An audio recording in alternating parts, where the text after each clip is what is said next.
आर्थिक नववर्ष म्हणजेच उद्या 1 एप्रिल पासून काही महत्त्वाचे बदल होणार आहेत. ते कोणते आहेत त्यावर एक नजर टाकूया. आता 12 लाखांपर्यंतचं उत्पन्न टॅक्स फ्री होणार आहे. नव्या कर प्रणालीनुसार 12 लाख रुपयांचं वार्षिक उत्पन्न करमुक्त असणार आहे. म्हणजेच 12 लाखांपर्यंतच्या उत्पन्नावर 1 रुपयाही टॅक्स भरावा लागणार नाहीये. वापरात नसलेली यूपीआय आयडी बंद होणार आहेत. गेल्या 12 महिन्यांपासून वापरात नसलेली यूपीआय आयडी बंद केली जातील. फसवणूक आणि घोटाळे रोखण्यासाठी नियमात बदल केला जाईल.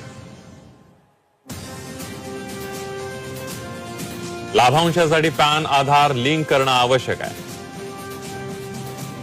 पॅन आधार लिंक नसलेल्या कुणालाही 1 एप्रिल पासून लाभांश पेमेंट मिळणार नाही. लाभांश आणि भांडवली नफ्यावरून टीडीएस वजावट वाढणार आहे. म्युच्युअल फंड डीमॅट खात्यांसाठी नवीन नियम लागू केले जातील.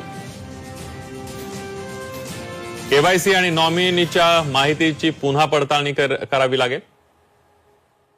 हॉटेल रेस्टॉरंट सेवांवर 18% जीएसटी असणार आहे. 7,500 प्रतिदिवस दर आकारणाऱ्या हॉटेल्स आणि रेस्टॉरंट सेवांवर 18% जीएसटी लागू होणार आहे. 1 एप्रिल 2025 पासून खात्यात किमान शिल्लक राखणं आवश्यक आहे. खात्यात किमान रक्कम नसल्यास ग्राहकांना दंड भरावा लागेल. पॉझिटिव्ह पे सिस्टीमची सुरुवात होणार आहे. 50,000 रुपयांपेक्षा जास्त चेक पेमेंटसाठी पूर्व नोंदणी तपशील द्यावा लागेल.